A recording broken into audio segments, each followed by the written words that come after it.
A very good afternoon to you, our viewers, and welcome. You're watching UBC. We're coming to you live from the Wizards Auditorium here in Ntinda, a Kampala suburb. This is the CSO pre-budget dialogue. The theme this afternoon, interrogating Uganda's domestic revenue mobilization and debt repayment, raising the question, should we get concerned? With us is a live audience, and I have, of course, panelists here with me. I would like to introduce on the far right, Dr. Fred Muhumuza has been involved, of course, in development policy research, analysis, formulation, and a review of over 20 years with a parallel teaching career at Makerere University, Kumba University, and the African Bible University. Well, interesting, African Bible and economics. We will want to hear about that. He has undertaken assignments in public policy as a researcher and practitioner, as well as capacity building for Parliament, the civil society, and the private sector. That's from 2006 to 2014, where he also worked as economic advisor to the Minister of Finance, Planning, and Economic Development here in Uganda. Fred Muhumuza, Doctor, welcome. Thank you for joining us. Also with us on the far left, Mr. Kapwepe Julius is a development practitioner with work and professional life spanning over 12 years from different national and international organizations. Mr. Kapwepe is currently Director of Programs at the Uganda Debt Network. Mr. Julius, thank you for joining us. The only lady on the panel, and we are trying to balance, you know what the Ugandans are saying lately, is a governance and accountability manager at Oxfam Uganda.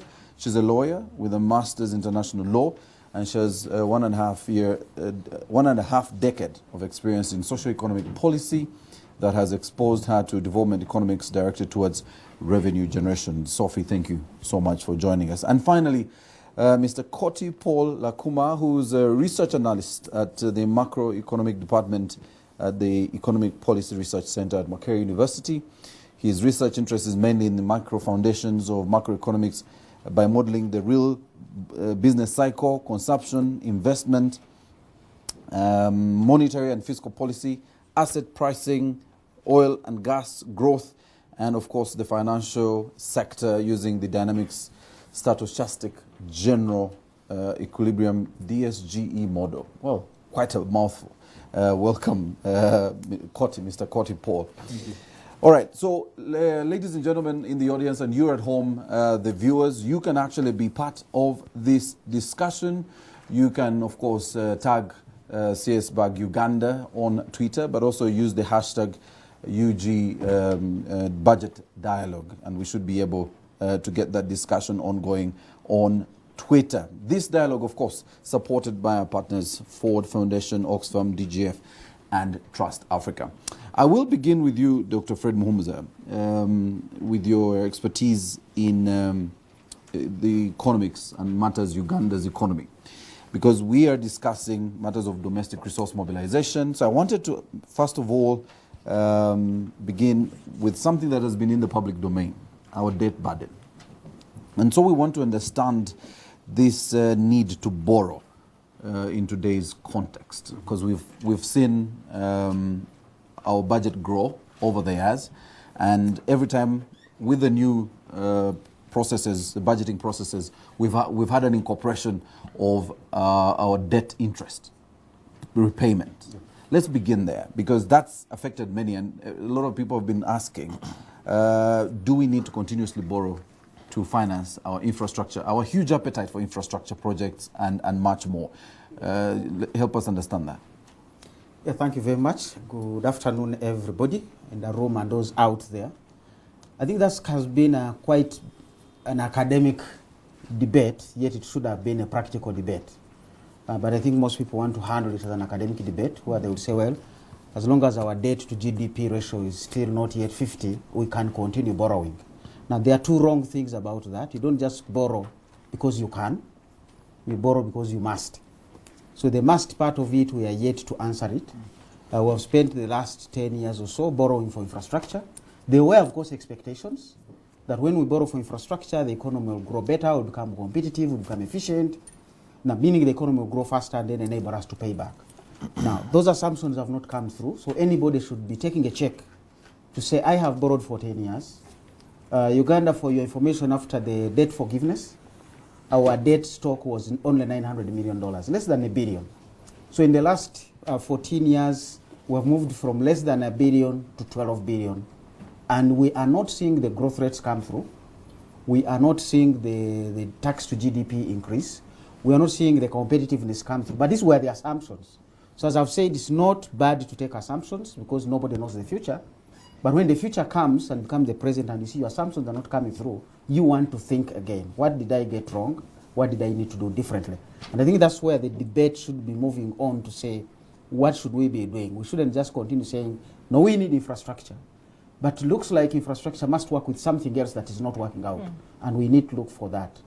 Now, the debt to GDP, I think most people have mistaken it, and I've just been seeing many people share the debt to GDP of Japan, of the United States, of Germany. Of course, every country you can compute it, but doesn't apply to them. Debt to GDP was developed by the World Bank and IMF. After that forgiveness, they were mindful that these same countries might make mistakes. So the debt to GDP works with the country policy institution assessment indicator, which you first do to set a parameter. What is the strength of the country's policies, the country's institutions? Are they able to translate debt into reality? Now, once you set that threshold, then you give them a debt to GDP indicator. So it is only for those countries that were forgiven and they are borrowing on IDA terms. IDA terms is you are borrowing for short term, for a long term. You have a long grace period, very low interest rates. You're paying over 40 years or 35 years and above. So it does not apply to countries and the other debt that we have put in. The short-term debt, treasury bills, where you are borrowing for 91 days at 10%. You are borrowing for 1 year at 12%. Debt to GDP does not relate to that kind of debt. So we need to be mindful on taking the comfort of saying, after all, we haven't hit the 50. The 50 was meant for a different discussion, and where we are, we need to be having a different discussion. So I think we need to reopen the debt discussion and get out the academic and political implications or views and feelings and face the realities. And finally, if you go back to say, why did we get forgiven our debt? It's not that we were not paying. We were actually paying. But the problem was our creditors, being who they were, World Bank, IMF, African Development Bank, noticed that by paying debt, we are not buying enough drugs, we're not taking children to school, we are not paying teachers well, and we needed to do a lot of things in the social sector and elsewhere. So debt to GDP, you want to come back and say, by paying debt, what am I foregoing? That's how we should interpret whether our debt is sustainable or not. Now, when I see discussions, we can't afford sufficient blood, we can't afford to pay the teachers, now we are being told the judges, we can't add more, we can't pay more. Now, that's how debt hangs on you, not necessarily to go back to the debt to GDP. It eats you like a virus differently and not on your face. And I think that's our discussion we want to bring. All right, Doctor, I know we can continue this discussion until the cows come home. I see you're very, very passionate about it. But let me come to Julius. Julius, you who always offers oversight on our debt at Uganda Debt Network. Let me ask this. Isn't it understandable that we must be able to finance our appetite for this infrastructure? The number of kilometers of road we're constructing every day. We are thinking of a standard gauge railway to improve the cost of transporting goods from, the cost to our ports. We are thinking of, expanding the usage of our lakes and other, transport means. We are going to reopen or at least, but we're back in the air with Uganda Airlines, and the conversation in that space. Isn't it understandable that we must do these things, but we don't have the finances to do it, and so we must borrow this money? Yeah, thank you, Moderator Morris, and the rest of you Ugandans out there and those here in this auditorium. Yes, we as civil society organizations, we have been very categorical that we are not against borrowing if we must, not because there is an opportunity to. So if we must... You want to explain if we must? Because if we must is when there is a clear need, a clear gap. In instances where we've borrowed somebody else's money It is not even fashionable, by the way, to think you can leverage your own development on the basis of someone else's money while you are not frugal with yours on the other side. So that is, for us, one of the issues that we have often raised and wish to raise the attention of Ugandans, that borrowing per se is not the problem, but rather the responsible borrowing. In some of the cases of, if I took the external borrowing as a particular case, some of the loans that Uganda has acquired have actually lied idle. In other words, you go to that circle, whether in Morem, or in Karamoja, or in Busimbi, in Mitiana, or in Kanungu, there in the southwestern part of Uganda. To that circle, you get money. It earns an interest, whether every month or at details.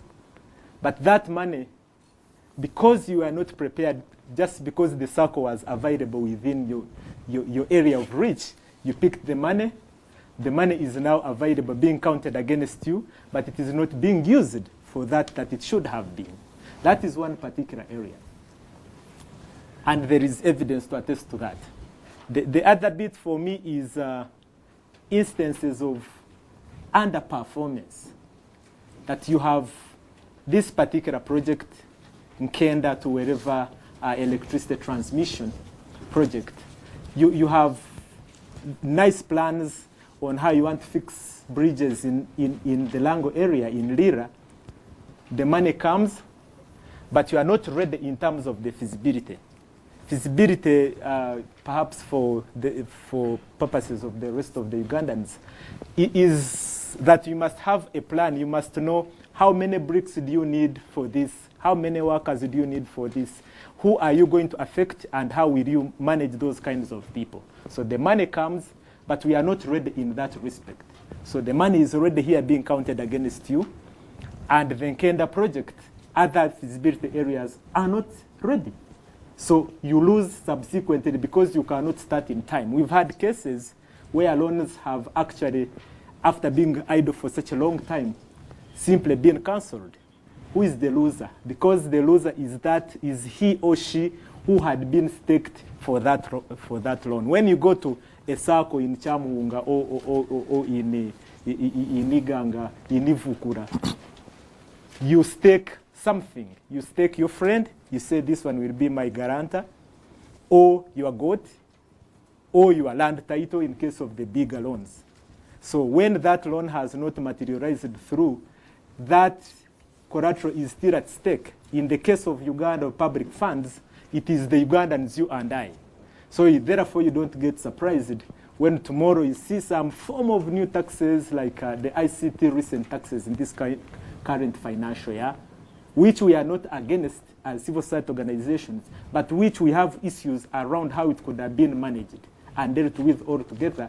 The mobile money tax and all this is then what comes as a result, so that the country can generate money for you to be able to pay back. And that concerns us because it has not delivered that it had promised. The other bit, of course, is that before you go for someone else's money, how best are you putting to use your own domestically generated? And we will touch on that aspect, on how we could raise even more of our own.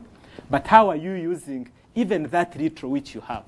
In the case of government or misuse of government vehicles, on the roads on a daily basis, we've seen many Ugandans across our different areas in Arua, in Lango, in Barara, the level of misuse of government vehicles.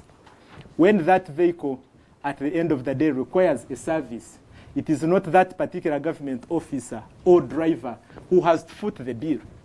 Who foots the bill? It is us, the Ugandans, through tax. We have to make sure that that car comes back to the road through maintenance. Against a situation where you have the president as a very nice and moving speech in Tororo just last week, that we have improved our road network, and the unconstructed part is actually lesser than so far what has been fixed. So why, on heaven's sake, do you continue to buy the high gasoline fuels taking vehicles of that caliber when the road network across the country has improved. In this particular, in the forthcoming budget, if you looked at the case of Ministry of Finance related institutions, about 11.5 billion is being earmarked for purchase of vehicles, high caliber vehicles, against an improvement of a road network in the country. So that is very contradictory. So before you can, and maybe part of that money will have to be good through borrowing. So that becomes very, very laughable, but more so unfortunate because it is you, the taxpayers, you and I, who continue to make sure that we are kind of funding that kind of level of opulence. So we must stand against the misuse, continued misuse of government vehicles so that then we can save money, our own resources, before we go to run for someone else's money. All right. I think for now that's what I think. Thank you very much, Julius. And I know you touched on the issue of our debt financing and what sort of model we would want to approach, which is probably more acceptable to the civil society and to Ugandans. And I wanted to bring in Sophie, who, in a larger grand scheme, you are more social in approach. You are very insistent on services getting to the people. But that process is the one you also want to question. And that's why I want to ask, in this deficit financing, where we're looking for money to finance our infrastructure projects or any other particular sectors, could be health or even education, which is also a social need. We are thinking and we are saying there's the options of the loans versus sovereign bonds, and a conversation which Julius wanted to begin. That's a space where I wanted us to start with you. What would your approach be as Oxfam, and what should government be looking at? Because it's agreeable here. Hearing from what Julius is saying, going to borrow is not the problem. The problem is, are you actually frugal enough in other things you're doing as a government to be able to benefit more from that loan you're actually picking to finance your investments? Thank you so much, Maurice, for that question. Thank you, our listeners this afternoon and people who are viewing us from different sitting rooms around Uganda. My view, to start with, is that the nexus is in the citizens of this country. They always say that you judge a country's capacity looking at its population. Uganda is a country whose population is nearing to 40+ million Ugandans. The bigger question you would have is that what is their contribution to the national coffers? Of course, their biggest contribution can be viewed from an angle of taxation and revenue generated through taxation. But beyond that, how do you have a population that can quickly translate your tax revenue into some productive resource that you can later invest in your infrastructure?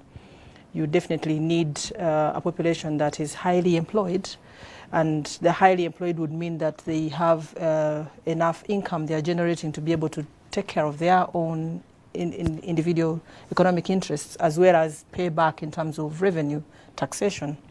But the Ugandan population you have, and this is where you look at it from an angle of the tax base, you've always had Uganda Revenue Authority failing, not always, but in the last at least 5 years, you've had that they failed to meet their revenue targets.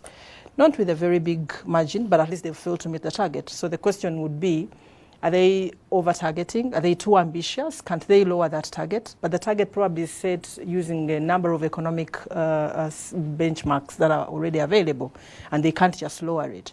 So it means they have the capacity to generate that income. But when they look at the tax base is not facilitating that revenue generation, because not all the Ugandans in the taxable brackets are employed to be able to be bringing back. So when you have a population that is not employed, probably it is not even educated. So, and the fact that they're not educated, they are not healthy, they will come back to your social sector and bring another burden on your social service delivery, because they are always trekking in between your healthy centers. And you can't even finance those healthy centers. So you're in a cycle of social issues that you have to deal with, because you are not able to generate enough revenue from them. But what we are saying as Oxfam is that invest aggressively in your education sector, invest aggressively in your healthy sector. Give them the right health the right education, for them to be able to develop that social development capacity, to be able to inject in your tax revenue generation. That alone is where all countries start from before they even think about borrowing. But now, because you can't have that Uganda that is able to transfer back revenue and resources, you move to the quickest. And that's where Julius is telling you that we don't borrow because the opportunity has presented itself, because China has come and says, hey, I have all this money, I can give it to you with no condition. That's an opportunity. You don't go for the opportunity. You borrow to now make sure that you translate this system that you already have, because this is like your fallback position. That is what is not happening in Uganda. But there, I must say that there have been quite a number of efforts to be able to build that Uganda where Ugandans can be actually employed. And from a policy angle, I can't say we do not have. I can say that we comfortably have quite very well-written policies that would translate that into practicality.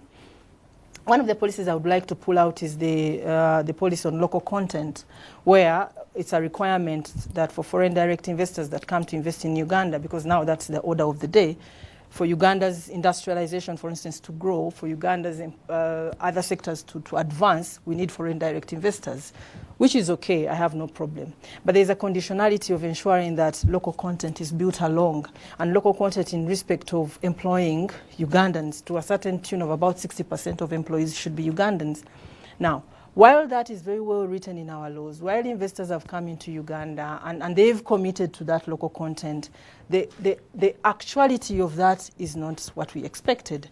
You find that all these foreign direct investors are coming into Uganda, they are investing into Uganda, but they're not employing Ugandans. So the return on investment that Professor talked about earlier will not happen, because Ugandans are just around and everything else is moving. Industrialization, for instance, is moving. We have planned to in the next 5 years, to construct 22 industrial parks in Uganda. You would ask these Ugandans we have here, how many of them know there are industrial parks, for instance, in Luweero, to improve agricultural cultivation, to improve seed reproduction? How many of them know? How many of them are actually employed? When you go back to assess who is monitoring this whole foreign direct investment, who is giving us a report on how it's functioning in terms of local content, in terms of employing Ugandans, how many Ugandans are employed in that particular sector alone, and how are they bringing back revenue to the tax system? No one will give you that report. So you find that while we have a very well-written set of policies that we can comfortably implement and be assessed at a level of getting there, and even industrial processes that are now taking shape, you can comfortably see that the road network has improved, the power generation network has also improved, so we are now moving so aggressively around industrialization. Ugandans are not employed. A few reasons are brought on the table when you talk about employing Ugandans. Quality of employment come in, quality of service comes in, but also quality of education. It takes you back to how did you invest in that education? What kind of education did you give Ugandans for them to be able to give you back into the employment? And unfortunately, or worryingly, is that as a country, we are not even ready to compromise for Ugandans to be employed. We are like, okay, fine, they don't meet the standards, bring your own nationals to come and be employed. So for me, that is where I would see that the big problem is. And unless that is addressed, we'll continue borrowing. We'll take the concessional, the non-concessional, amidst the fact that we can't even pay up. You know, we will continue borrowing, but we can't pay up. And that's where the debt to GDP ratio will become a problem, because we can't pay. Well, borrowing would always be easy, but we can't pay. All right. Thank you very much, Sophie. And I'm sure, as Dr. Fred was saying, our debt to GDP for now is safe, according to the Minister of Finance and according to the Minister. The worrying trends would be now for you that continued debt to GDP ratio increasing. And you can't pay. And we get to the alarming ratios where we can't actually pay. Let me come to Koti, and here's where your microeconomics comes to play. This deficit mix, the deficit financing mix, we've seen lately that the government is interested in PPPs. Yes, but we've also been told, and the economists, in this table will probably say, there's also the option of leasing. But, going by our conversation, you could go with sovereign bonds. What would work for you to be able to address our debt issues right now? What should we be working towards? Because I'm sure you're aware now, every single huge project, whether it's now the Jinja Expressway, Ginger Express, or even what happened with the Entebbe Expressway, or the arrangements we are trying to make with even the expansion of Busega to Mpiji. The conversation I'm sure you're hearing is PPP. Yeah. Why? Is that something that we should be driving, or should we be thinking, can we generate money locally that can finance our own investments that actually will come back later into the economy and translate into money for our people? Well, every strategy of financing your projects, your national projects or public projects, comes with a risk. None is safe. Even domestic revenue mobilization can lead to poverty. If you overtax your population, you can take away the disposable cash they have, which they would have invested into their education or on their health. The same as debt comes with the risk of debt overhang, restructuring, and credit ratings being dropped, and all that. Sovereign bonds comes with the risk that it's valued in a foreign currency, and you're always at the risk of exchange rate risk.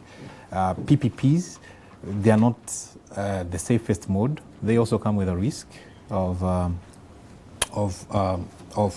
how they are structured and how you're going to pay. Remember, you're working with a private sector investor who... Most likely is foreign? Yeah, most likely is foreign.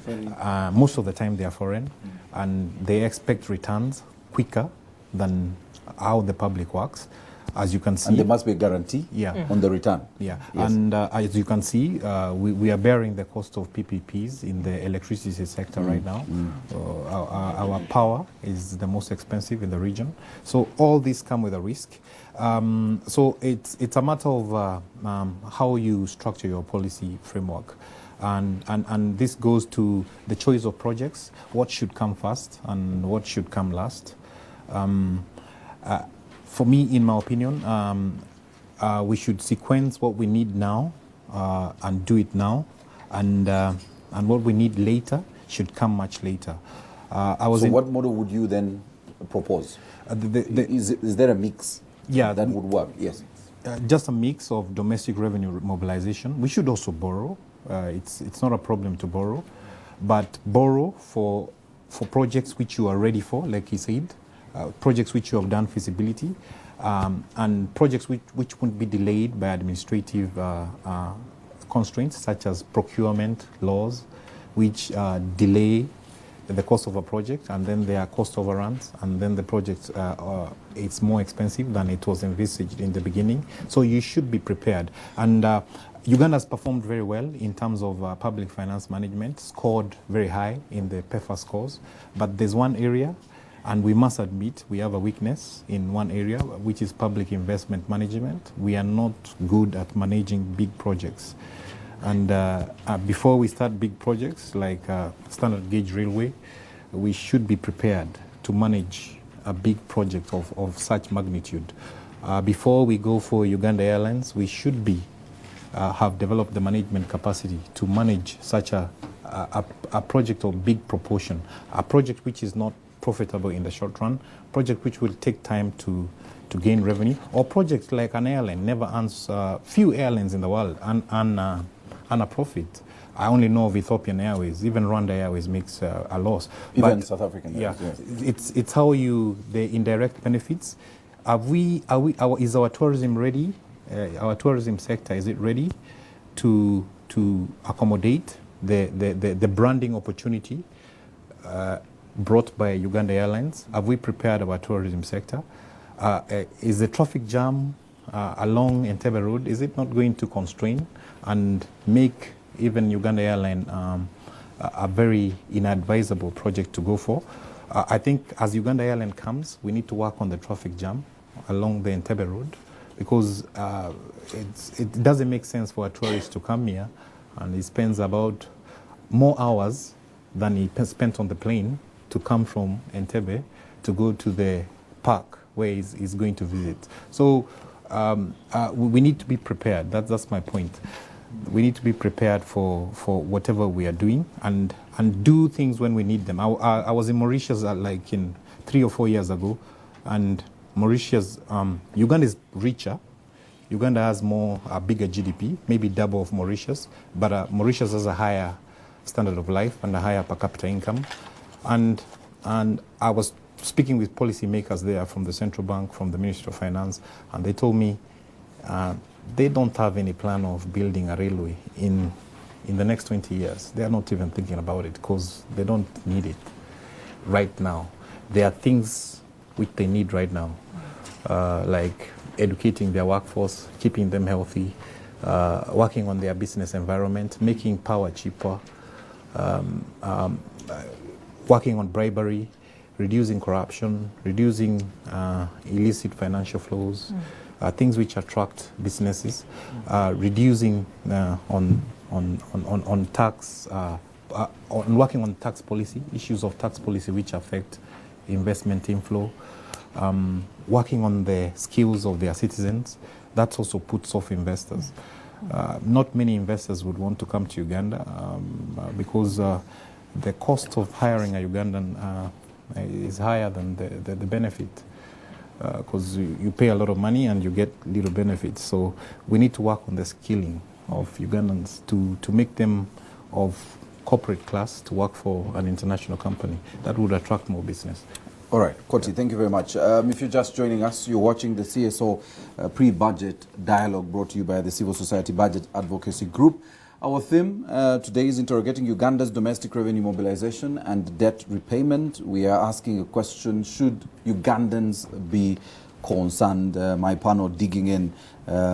We've spent quite a bit of time on our debt, and I thought we needed to quickly move on, because now that we've discussed debt, let's look forward. We're saying, since we are asking for a frugal approach to managing our own resources, and we think debt is necessary but should be when we need it, let's begin with our own domestic revenue mobilization. And I wanted again to start with you, Fred Mumuza, and the question we are asking, what is out there that we've not looked at in terms of collecting tax? Because we have gone, what Minister of Finance probably thought were the low-hanging fruits. Ugandans like to gossip, thanks to what we are told. So we taxed where they go, which is WhatsApp. We went for the OTT. We said Ugandans have this new trend of sending money without using our financial systems. We said let's go for mobile money. But is that the way to go? Or are there places and spaces you believe that we should be looking to actually bring in more money into the basket? Yeah, thank you very much. I think we have gone everywhere, as you've pointed out, including where we should never have gone. And the experience has shown us we chickened out, came out of mobile money. We didn't understand what it was. Before we knew it, we were even taxing people who were paying taxes. So when we got to realize that, we rethought ourselves. And the indicators are clear that we haven't realized as much as we expected. The thing Sof was talking about, where you set a target for URA, and URA does really all they can. But sometimes, as I always say, you can come to donate blood and the doctors will advise you, please, you also need blood. Why don't you go back? This country is anemic in some cases. So we should be having a tax policy that is not just geared towards one side of raising revenue, but tax policy is supposed to be developmental. So there are some areas where you want to give tax breaks and say some people should really not be taxed. I remember our time at the Ministry of Finance, we raised the threshold for pay as you earn to 235, to say anybody below that, please let them keep their money, because they need it more than the government needs it. The tax is supposed to look at that. Now, I think it's even time to raise that ceiling further, because if you look at where the dollar was then when we put it at 235, it should now be actually possibly maybe 350. There are so many Ugandans, you would be better off allowing them not to pay income taxes. This is not pay, they don't pay taxes. Because eventually they will ask for water like this, and they'll have a tax there to pay. They will buy airtime, they will pay taxes on that. So the consumption taxes give you chance to get two birds with one stone. One, you have left some money with the population, so they are able to spend it and satisfy themselves with their basics. But also at the same time, as they are demanding, they are creating an opportunity for investors who are producing those particular goods. Well, but if you tax it at income level, then you just get one side of it. That's fine, Fred. But some would argue that we could actually agree and say, well, in the next financial year there will be no OTT tax, there will probably be no mobile money tax, but we'll increase VAT from 18 to 19% because it captures a bigger audience and probably brings you a bigger return. You already have VAT at a good percentage. All we are saying is, if I don't buy this water, you don't get the VAT. Because where you're pushing me, I'm now going to move with my bottle of water from home. But if you left me have a little bit more income, then I come actually into the market. Then you realize you are VAT. So we've got to let people come out and buy. If people are not buying sugar, they are not buying soda, they are not buying fuel, you see, don't get that money. So we are saying, by letting people have some more money, you have not lost your revenue. You have only shifted it from income tax pocket into the consumption tax pocket. But there it gives you a double benefit, that somebody is happy, I have spent my money and I bought what I wanted. But also government has gotten it. Now, you run a danger if you pick people's incomes at income tax, and then some government official walks off with it. We have all lost it. Government hasn't received it, neither has the other guy kept it. So domestic resource mobilization for me is a better terminology because it is broader than just tax collection. Because you can say, before I tax, let me grow the tax base. Now the language in Uganda is thinking there is a big tax base out there which I haven't tapped into. Let me broaden the tax base. Now OTT lessons and mobile money actually has shown us that it is not there. What we thought is there can give you very little yield. You'd rather first focus on growing it, that base out there. The poor people can't pay taxes. First raise their incomes, they will pass the threshold, then you get your money.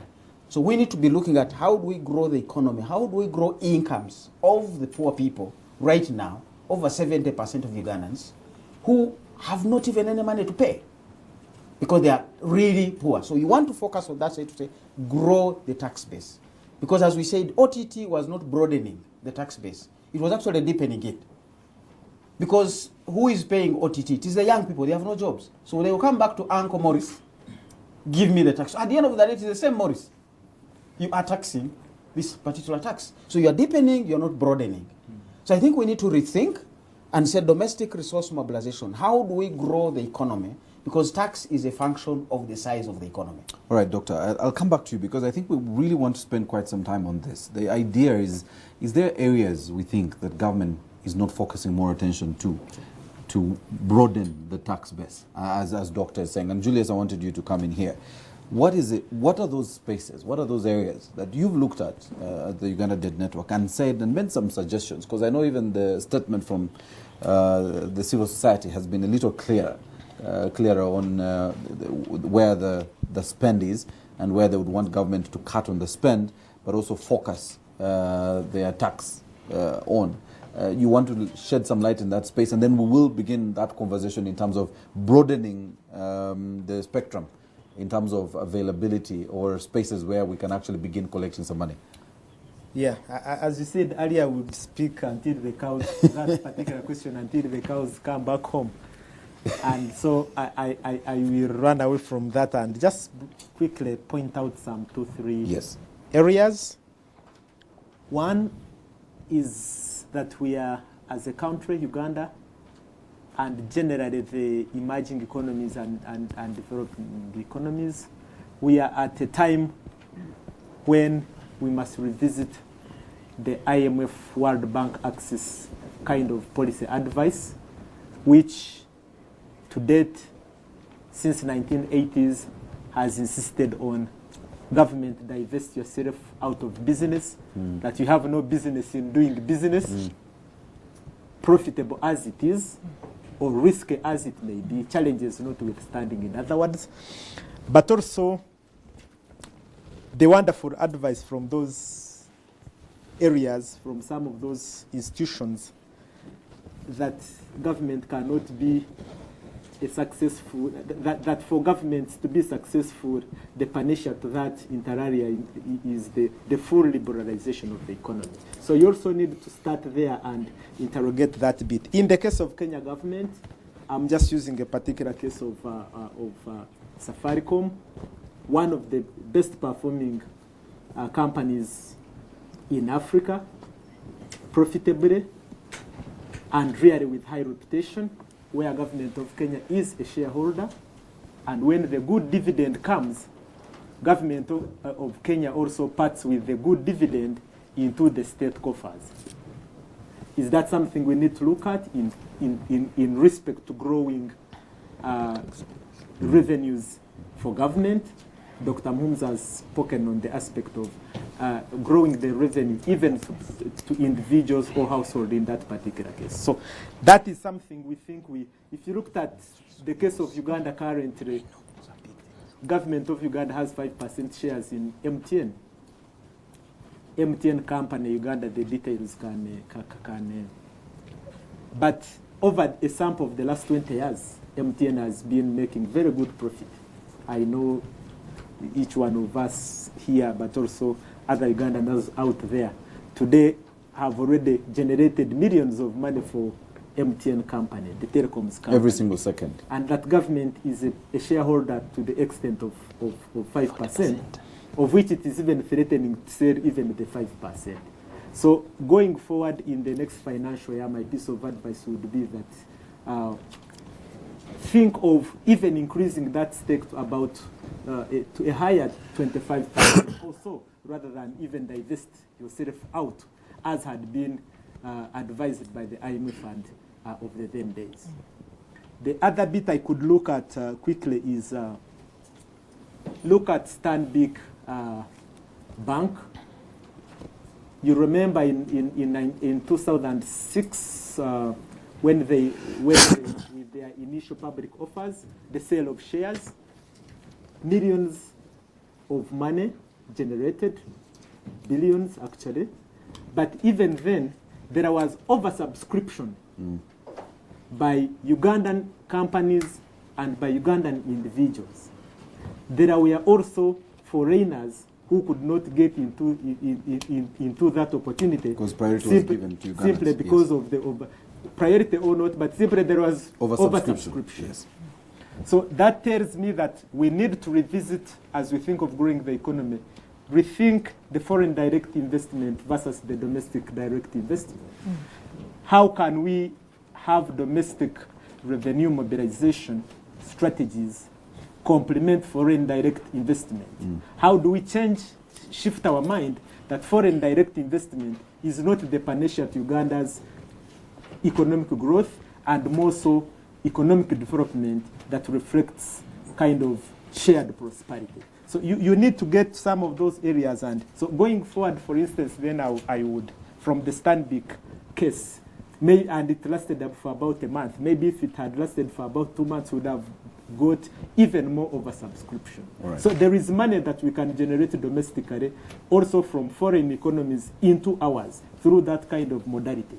So going forward in the next financial year, we would invite Cabinet, we would invite Minister of Finance, the technocrats, and the rest of you Ugandans. You are more interested in, first of all, that you should have a stake in your own economy.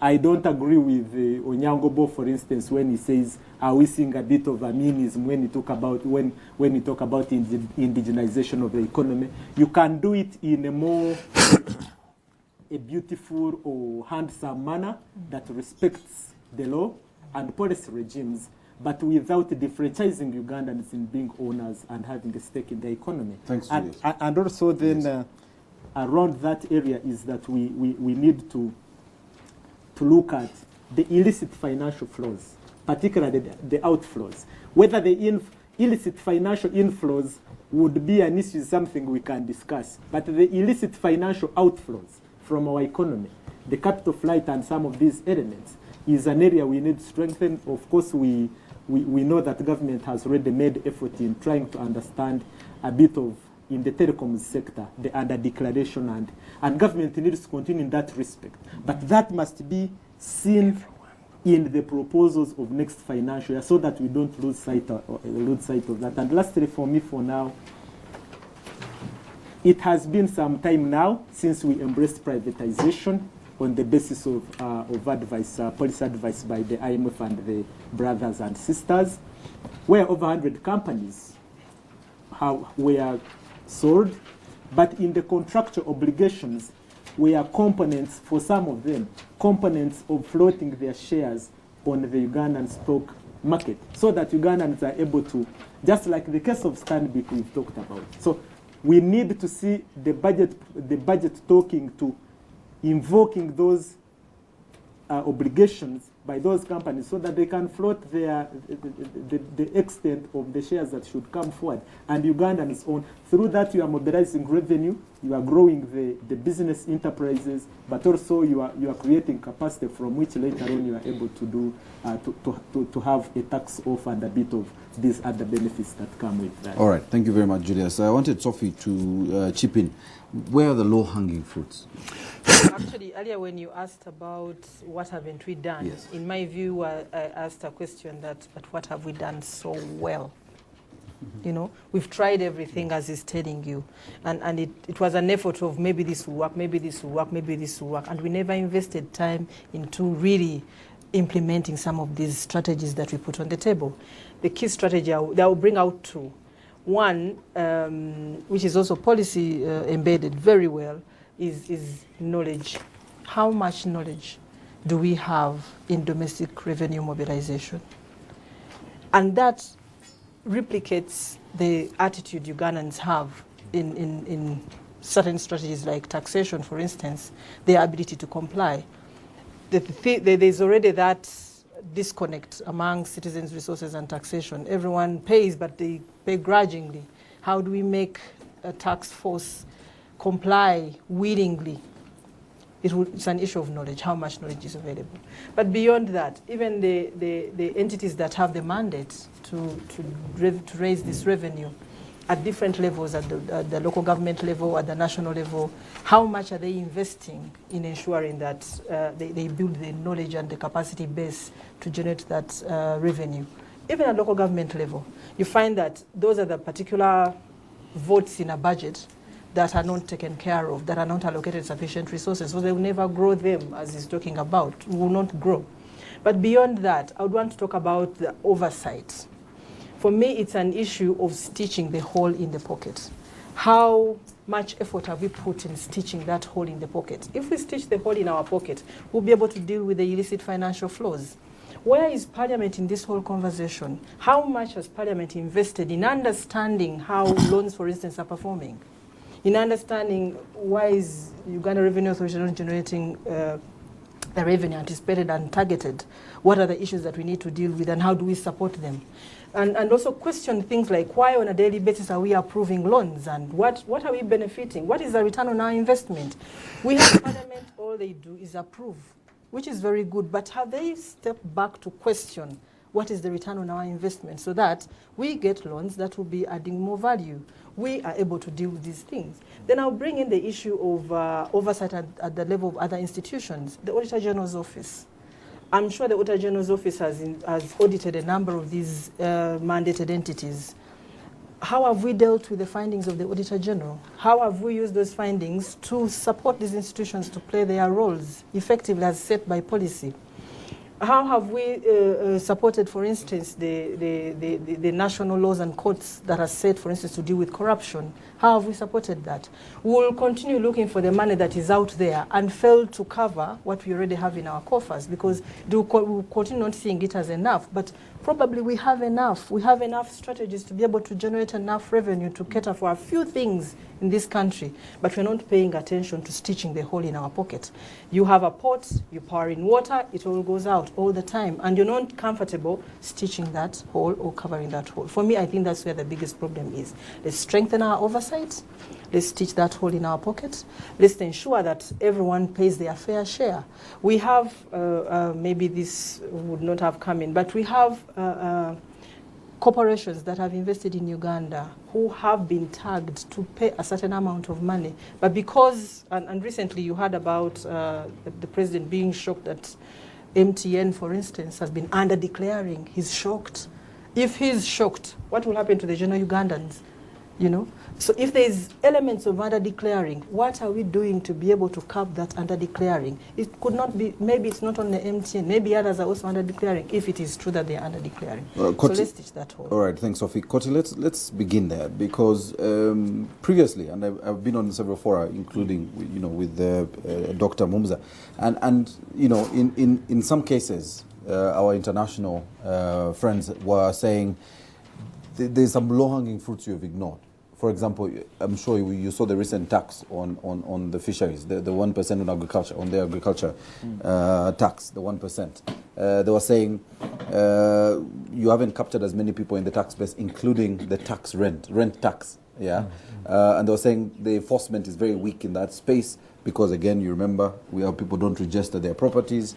The house looks like one person's house, but there are 10 units in there, so it's very difficult for URA to do this. They advertise they're going to come and check to do their own verification now on the properties. That exercise, we don't know how far it went. They were pointing out the quick fixes to be able to actually bring in some more revenue into this basket. Yeah. Even as we address this teaching, which she's talking about, because that's one of the biggest problems. You can't keep dropping money into a hole where you don't know how deep that hole is. I think there are some opportunities for revenue. They will require policy changes and administrative changes at URA reforms. I'm happy the Ministry of Finance is working on a domestic revenue mobilization strategy, which is technically medium-term revenue strategy, which will stabilize the tax law. The tax law has also been very unstable in Uganda. It keeps on changing every year. That destabilizes. I've planned this way, then next year there's an OTT, then the other year. We need a stable tax law which runs from between 3 to 5 years. Of course, there's some unfairness in the tax system where some people are not paying their fair share. A teacher earns 300,000 but is paying 10% of the revenue to URA, and then there's a farmer who is a billionaire, but the tax law is blanket that agricultural incomes are exempt. Yes. Yeah, and you have farmers who generate 2-3 billion a year, and they don't pay a cent of that money. Of course, the real estate sector, which will come with procurement of technology to map, to get GPS codes, which will require skills. So it's a skill development both at URA and Ministry of Finance. I agree with that. We need to work on the integrity. Also, there are cases where the government will do business, and there are areas where the government is not good in business. There are successful cases in Uganda. New Vision. New Vision is the most profitable public newspaper in the world. Maybe a lot of people did not know that. And that's a success story. There's no other public newspaper in the world which is as profitable as owned by the government, which is as profitable as a New Vision. But not as a newspaper. It's the subsidiaries around the newspaper, because they went into printing, they went into... So it's smart business. It's smart business. They diversified. They diversified their revenue stream. Vision Group, so they diversified. Yeah, there are other cases in Uganda. Serena Conference Center. A lot of people don't know that belongs to the government. The conference center, not the hotel. The conference center is a property of the government of Uganda. The Commonwealth Conference Center in Munyonyo, that's a property of the government. Those are success cases we can leverage on. And we shouldn't take what is in Kenya and bring it here. Like he said, I agree, government should do business, but there are areas where government does business very well. There are areas where it doesn't do business so well. And there are areas where Kenya would succeed and Uganda wouldn't succeed, like the telecom sector. Safaricom is very successful in Kenya. Probably they have leveraged the technical skills brought in by Vodafone of the UK and brought them in the public sector. So FDI is also not so bad, because it leads to skill spillover into the economy. They bring skills we don't have. They are older economies. They know much more how to do business. So that's the area Safaricom has leverage. But as you remember, I don't know if a lot of people know, the government owns UTL, about half of it. and our case wasn't so successful. So maybe telecom is not a place. Maybe because we found the wrong pattern. Probably. Because if Probably, the Kenyan yeah. model has worked, Yeah. it should have worked here. But we probably found the wrong pattern. We found a deep-pocketed partner, Libya, who came with a lot of money, but maybe didn't have the skills. Oh. Yeah, probably. Probably Vodafone had the skills of how to do business with the world.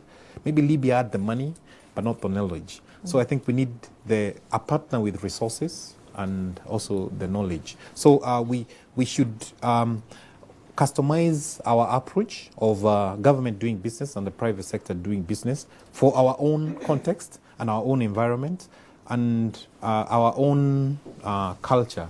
The culture in Uganda is not the culture in Kenya. Kenyan people are business-like. Ugandans are very friendly, very nice to people, which is not in Kenya. It's not the same in Rwanda. So everything should be contextualized to the environment you are in.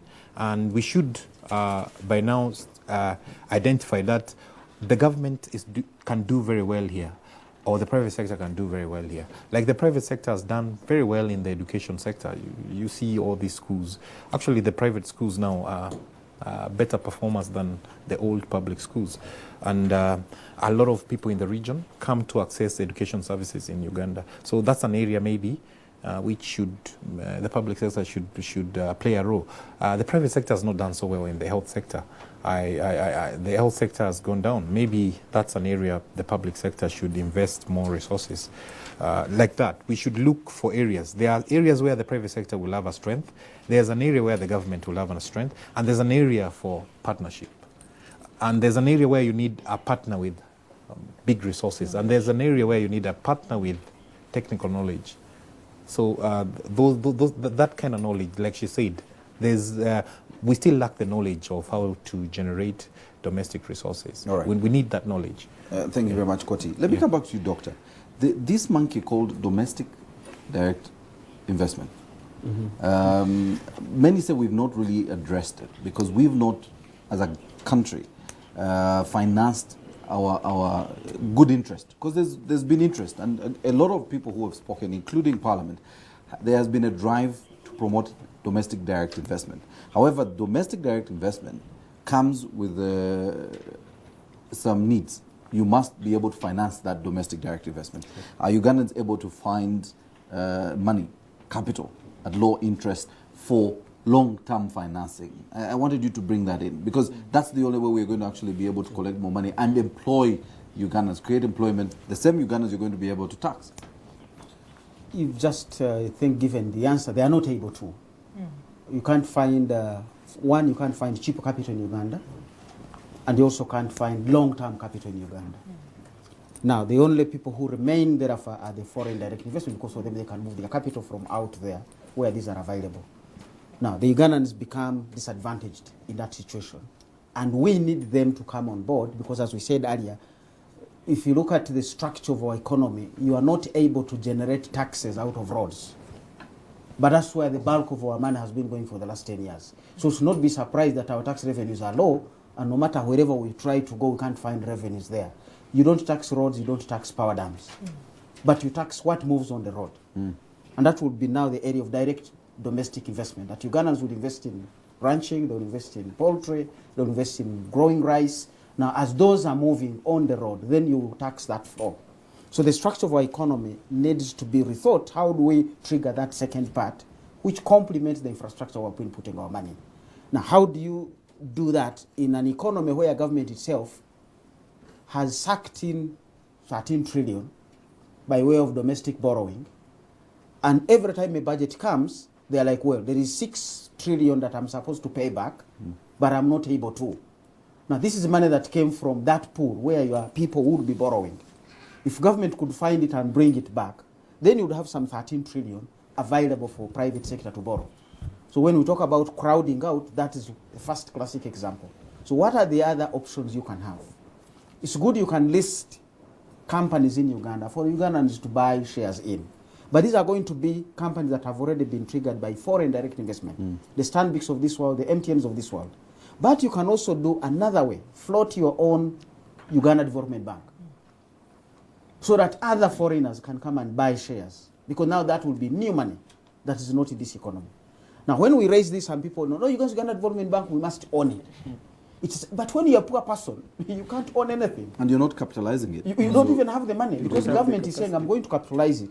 But you are borrowing at 13%, 17% from the market to come and capitalize a bank. Then you must be charging more than 13% to make a profit. Yes. Otherwise, you'll be foolish to borrow at 17 and then call this low-term credit. You can come to UDB and borrow at 8. Who is making the subsidy?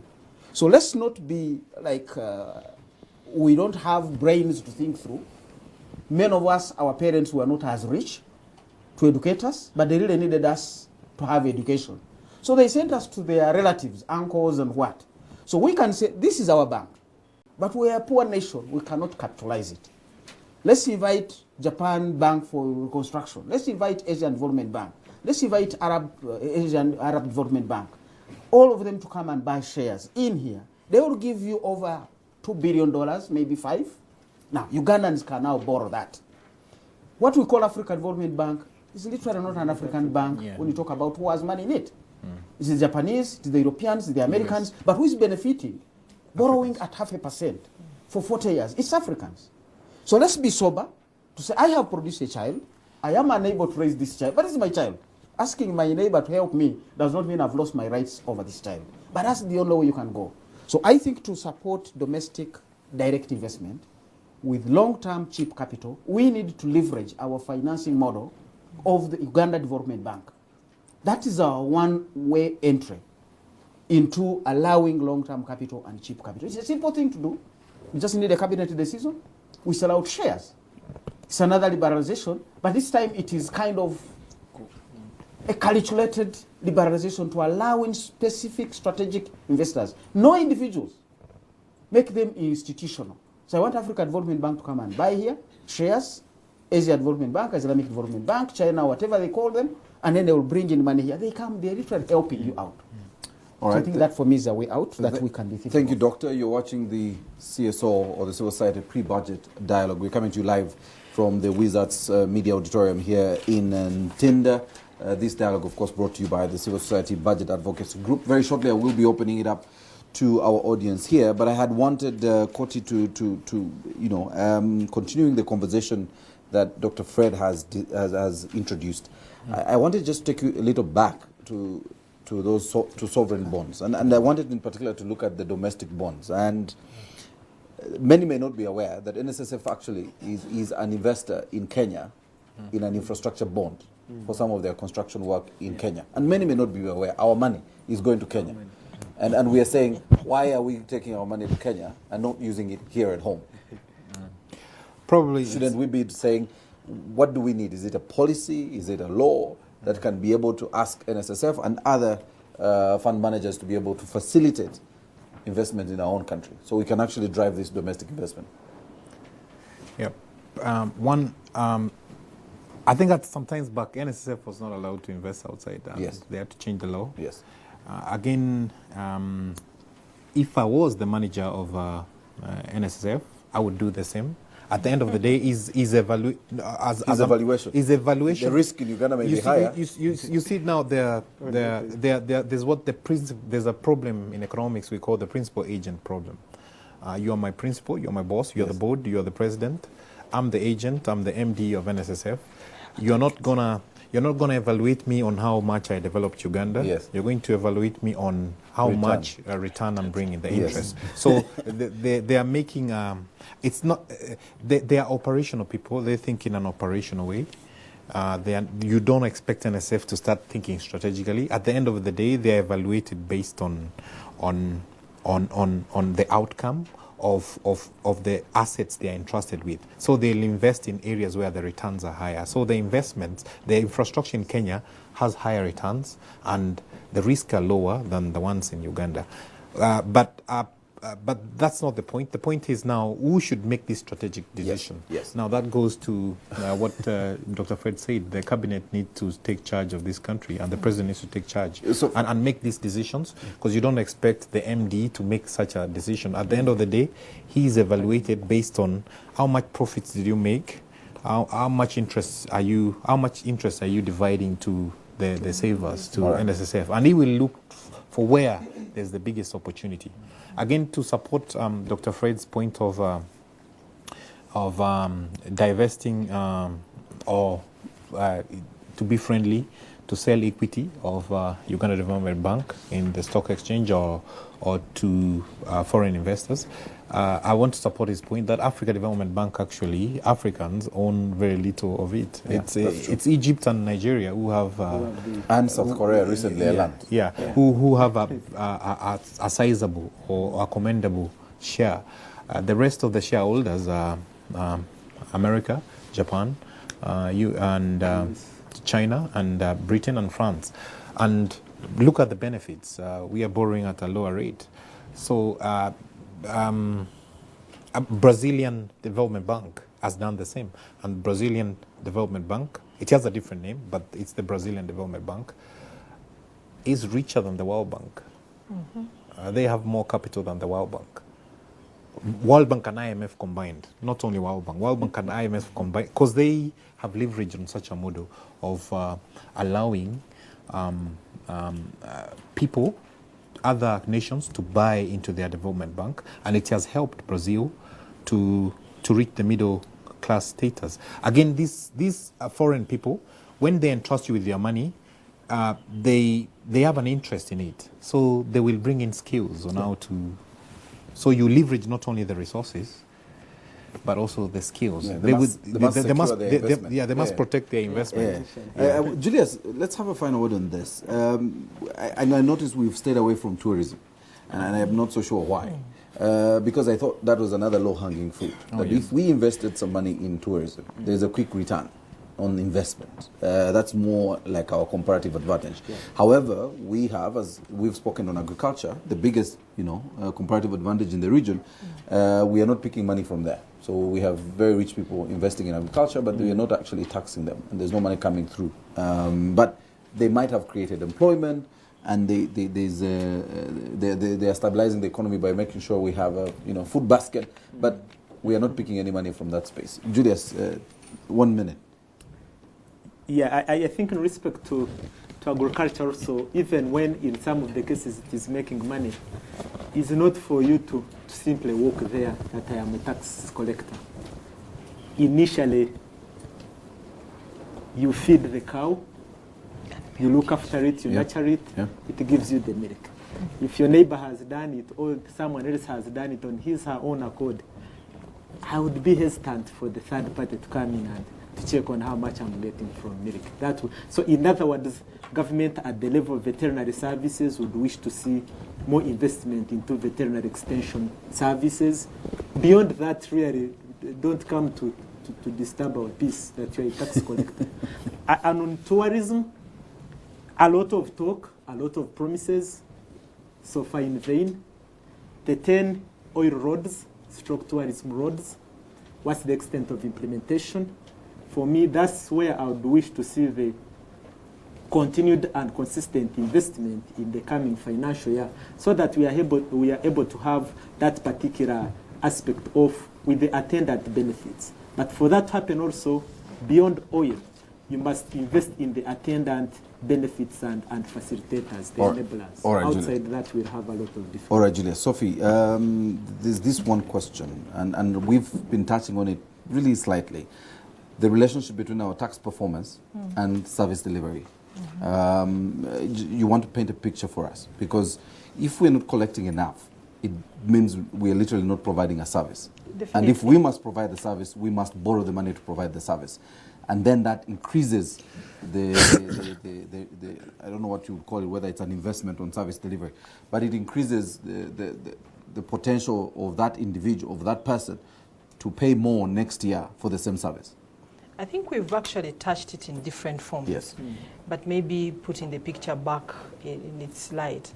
Professor already talked to you about, Doctor already talked to you about taxing one taxpayer, having multiple taxes on that one taxpayer, increasing the burden on that taxpayer alone.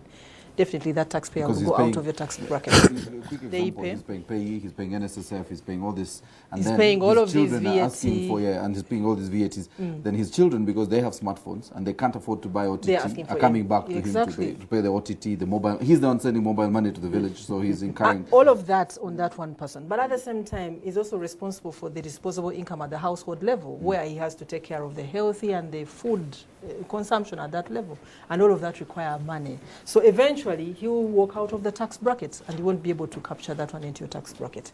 But because he's walking out, he's not walking out as a healthy person that he would form another form of employment or get employed, but he's walking out sick, and he will come back to the same healthy sector or the healthy care system and become a burden to the healthy care system. So you find that you're in a cycle. I kept talking about a cycle, that cycle where you're not educated, you're one who is always troubled with various sicknesses, you're always trekking in between home and healthy centers. If you're a woman, it is even made worse because you're engaging into maternal care functions that have to keep you into a healthy care center. So all your productive time is spent in that trek, and you cannot earn enough money to even feed your family. So definitely you can't even be productive to a tax system of a particular country. So you can't bring back. Only if this investment in infrastructure, he already told you it does not give us a return on investment. The network, it's a very good network that we've connected to. The grid is functional, the road network is functional, very good. But what are we using the roads for? We don't eat roads. How are we using those roads to transform the economic potentials of Ugandans to be able to plow back into the revenue generation mechanisms, for instance? It's not happening. Not because they can't, but the other question you asked is how do we ensure that probably we have, at a certain level, we have resources available for Ugandans to use to invest, and we grow the domestic investment trajectory. We've had a number of efforts. We've had Agriculture Bank. I'll not go back. Yeah, including the current one, the Agriculture I'm actually Credit looking at Facility the current ones, the Agriculture Credit Facility, the Youth Fund, the Land Fund, the Women's Economic Fund. Agencies that are mandated are struggling to look for people who acquire these particular pieces of resources for economic gain, but now time is spent in looking for them to pay back. No one is paying attention to what was the investment. How have we been able to get some level of economic gain out of this? And how do we use that as a seed and maybe transplant it? We don't spend so much time on that. Of course, we have that other behavior pattern around our integrity, which I don't want to go to. But I think we need also to look at how have all these performed, because we invested our resources in that. Beyond this, then you look at the export and import banks. These foreign direct investors that you see, many of them, you are struggling with them here because they are doing ordinary jobs that we would also take on as Ugandans. They get, I would call it, free resources from their governments through the export and import banks that are set aside to support the development of that nature. Access resource, go and invest it. Doesn't matter, you can go to another country, invest it, but be able to invest in something that will generate income for you as a person, but also as a country. How much of those facilities do we have in Uganda? All of these maybe facilities, the funds and all of that were intended to help us in facilitating the exporting for Ugandans, especially for agricultural products. How has it functioned? For me, those are all the things that you need to look at, and then you'll have resources to plow back in your social service sector. Today you cannot, because your focus is the infrastructure. And why the infrastructure is because you've acquired all these loans to ensure that you have this high-level infrastructure undertaken. And that's why you'll focus there. It will be your priority because you have a tie. But beyond that, then you'll be looking at it from an angle of how am I then going to use it to give me a return on my investment, which is not happening. All right. Thank you very much, Sophie. This is the most interesting part that's coming up, where we get to listen from you here in the audience and those of you who are at home who are using the hashtag UGBudget19, where we will be picking some of the comments. I notice we already have someone with the microphone. You want to start or you want to help us? Can I just pick out a couple of people and I'll come to you directly? So you want to help me with the microphone? Okay. Where is Bimana Irias from Bushenyi, the cow Bushenyi? I want to begin with you. Question or comment? Do you want to speak to the matter? Keep it very short so I can take everyone. Yeah, I think it was really enriching because we have covered all the 3 years. I had written. But you know, I've been in local government for the last 32 years. You don't And look I have that been old. a cow for the last 17 years. And I was a deputy cow for 2 years. So we see what's up here at the center. We see what's at the local level. And we also move out. We benchmark. We have been to Korea, South Korea. Normally we take like 3 weeks, looking at everything, including what they bring here, like this Samuel Udong. They are trying in piggy here. Yes. But over time, we even follow our dons, like Dr. Muhumuza and the civil society group. We follow the debates. Andrew Mwenda in his magazine always captures the whole debate. Our leaders have been blamed for whatever is wrong, but I have found also that people don't really know what's on the ground. If you go through Namamvi, you'll see that level of industrialization. My problem there was the repatriation of the profits, which you able brought up. If you go into the NADS framework and read the reports, what the government has been able to do over time, there is an issue of a lot of wastage, which we have also able brought out. But Bushenyi is one of the models which UNDP wants to pick up on as a model district. I have given them a proposal. We are still debating, but for us we are focusing in a different direction. For the youth, we have tried a different model. You can visit us and come and see. An incubation we are doing with the State House. We borrowed from the Gomba area because I did 4 years in Gomba. And the same we had a project we are doing with Kakwenzire, Madame Kakwenzire. This, we just look at youth who are committed and determined and are interested.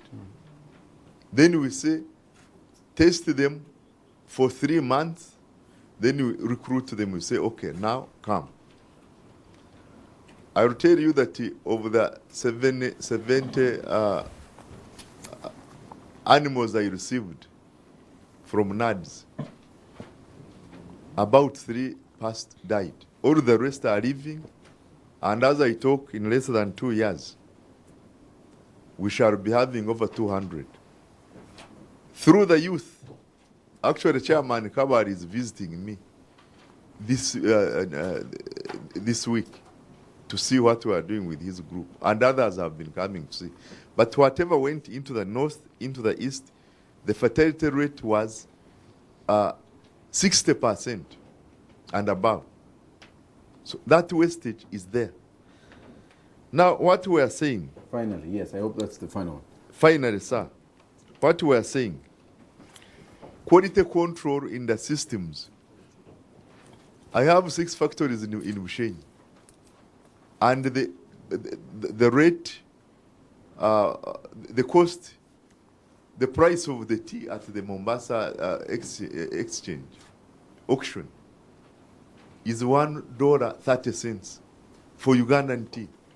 But for Rwanda, it is $2.70. Now the question is, why should we sell at that low rate? And Lipton now, a global company, buys all the tea, blends the good with the bad, takes it. I was in Dubai recently tracking the tea flow. And what's there is that it's the Lipton brand. They don't show Uganda and Kenya know what, perhaps a few. So let's bring in the dollars and create the favorable investment climate here, we in the local government, through local economic development, as a sixth component of decentralization, will be able to have a sound base for the economy to take off. Otherwise, people should know that the Ugandan economy is at takeoff stage. I have been to all corners, and I know what's going on. Thank you, Elias. Thank you, sir. Thank you very much.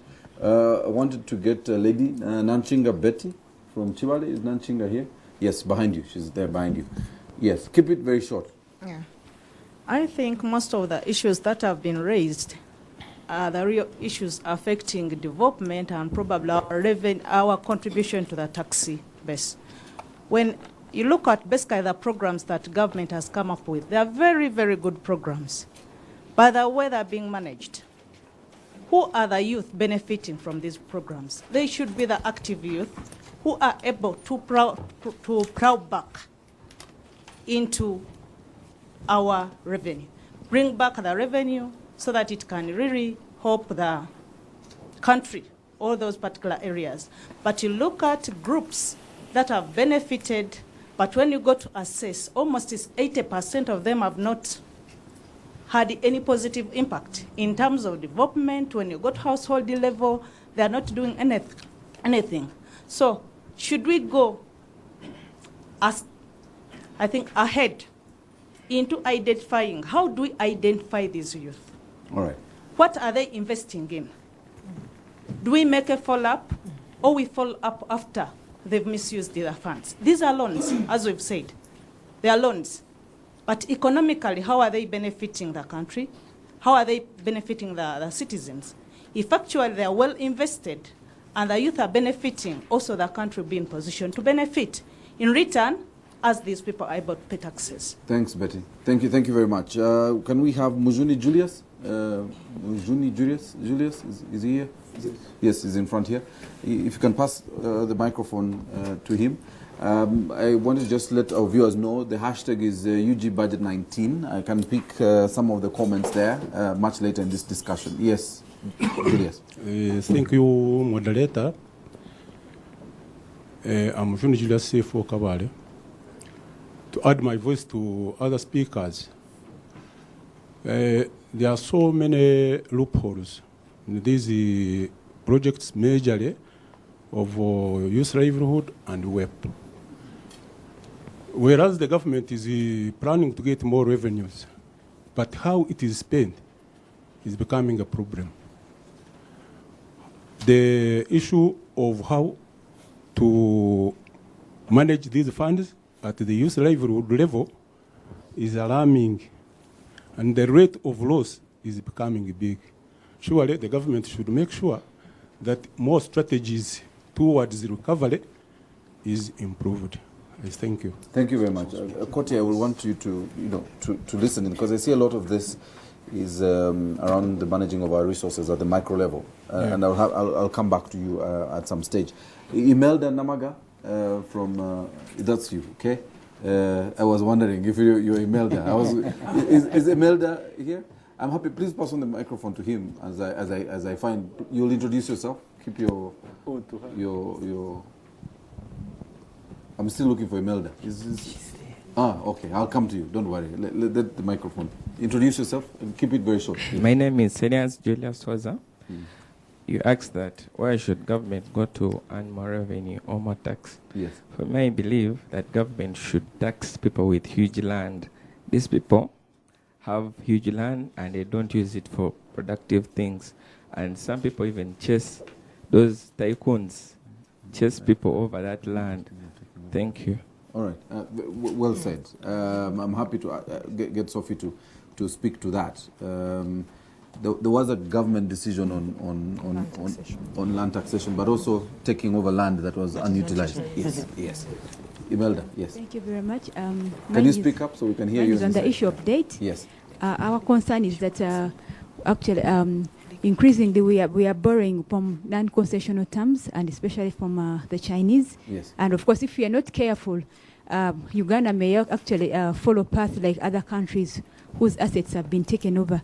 So as we think about borrowing, we also have to ensure that we borrow from sources that will not compromise our country in future. Thank you. Thank you, Melda. Well said. If we can bring, I was looking for, I want to know where Derek is as I bring the microphone. Derek is there, fine. Okay, can we have the gentleman whose hand is up somewhere there? No, there's a gentleman there. Please introduce yourself quickly, then I'll come to Derek. Thank you very much. My name is Ile. I come from Bushenyi, working with Uganda Citizens Alliance. Yes. I'm glad my cow is around and has ably hinted on a few things. My challenge is management of the funds that are borrowed. I'm going to use a simple example from my district. We have a very big project by the president, vivid presidential initiative in banana industrial development. A lot of money was sunk in that very project. People who live in the neighborhood, a bunch of matoke currently is 3,000 if you are lucky. In my village, 3,000. Now imagining if that was borrowed money, invested in such a very huge investment, how are we going to repay? Because I believe we who are surrounding that place are the immediate first beneficiaries.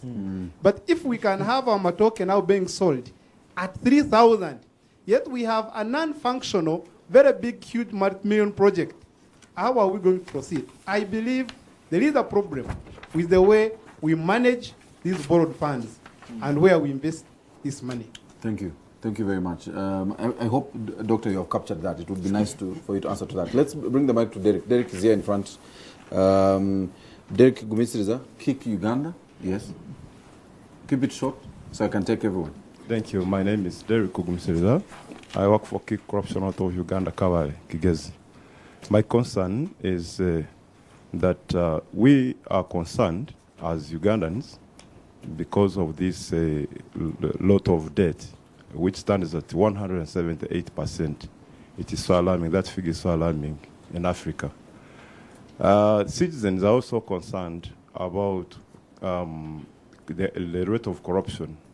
You know, that when these projects are being undertaken, capital development projects, for instance, we get loans, and then before the project starts off, a year has passed on when the project, they are still looking for someone qualified to either to construct a dam, and the one who gave us the loan, of course, is beginning to ask for something to deposit. And you remember, the payback period is also calculated. So there is a lot of corruption there. And before the project is completed, citizens are not fine with what they are doing. Right. So they are demanding for accountability from the leaders. And my question is there any country in Africa with such a huge debt which has emancipated or bailed out herself from such a hefty debt? I'm happy to ask all of you panelists. Yeah, I'm happy to ask any of my team to answer to that. You have a question? Yes. Introduce yourself, please. I'm Chasimre Barbara Y. Elbam Kabade, and I'm more concerned about how we can get this theme of saying budgeting for equity, and yet in Uganda we have income imbalance. And how can that be fair? If we have imbalances in our incomes, how will it be possible to balance it equitably? Yeah. And my concern again is about how everyone in Uganda, how he is contributing and how is accountable. Like everyone is touched by, like in education, what am I contributing to education, and how am I gaining? How is agriculture helping me to raise revenue, or how am I gaining from agriculture? The way how we spend and how we earn is not balanced also. So many people are spending without gaining from you spend where you are not earning. And this has left so many people in a ditch where it will take us. I don't know how you panelists, you can advise me on whether we are having, like, we know Uganda is a country with a population of young people. And these debts, the money we are borrowing from outside, it is going to be covered by the young generation who is not even aware of why you are lending this money. You're borrowing this money, yes. Why you are borrowing. And I don't know whether you've set aside some group of, I may call it generational thinkers who will advise this young generation on how to pay the debt. On how to pay the debt. Thank you. Thank you very much. You can give him the microphone. Before I come back here, I'm happy to come back and take more questions. I just wanted to get feedback first. Yes. Yeah, I'm Evarist Nwagawa from Kabale. I have two concerns. One is on idle resources, especially land, owned maybe by government and other by big institutions, which would actually be translated into generating domestic revenue. And I think I've not had any decision like in the budget line or otherwise concerning that. Two is that we have had cases where decisions, especially on resource allocation, is political instead of following the economic indicators. And I think it pushes me to another level that these good ideas that would have otherwise leveraged the country into a rightful direction, when can they reach into the government decision variables so that we can have some breathing space? Thank you. Thank you. Just hold the microphone for us there. I don't know, where do we start? Julius, you want to kick us off? Okay. No, let's keep it short. You have about 10 minutes. I can take another set of questions. Julius. Okay. Yeah, I'll just quickly look at a few aspects. Beginning with the Chief Administrative Officer, Usheng. Thank you for being with us. Those good realities in Usheng are happening, and perhaps other parts of Uganda, but also against the reality that twice, as Uganda, we have missed our target of middle income status. So far twice. In 2017, we missed it. And even now. In 2020, we shall be saying that we missed it in the forthcoming financial year, by the end of the forthcoming financial year. There is that reality which we also have to deal with. So how do we bring in that balance more so when we shouldn't simply look at economic growth, but also look at the aspect of economic development, shared prosperity, gender sensitive, gender responsive, equity, sustainable. I think we need a bigger discussion around those areas so that then we can see. We know some parts of Uganda and some individuals are already in the middle income status.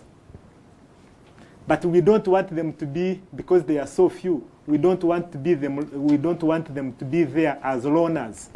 The rest of the Ugandans want to join them there. So that's the other reality that we could also blend into the discussion that you've talked about. The other bit for me quickly is that civil society organizations such as ours are not saying that government has not done good. In fact, it has done impressively well, even in some of the areas where it has been to our surprise. So that is welcome. But also, I mean, if you looked at the dairy industry and a number of these other areas that we have highlighted. But how do we go to the next level of shared prosperity?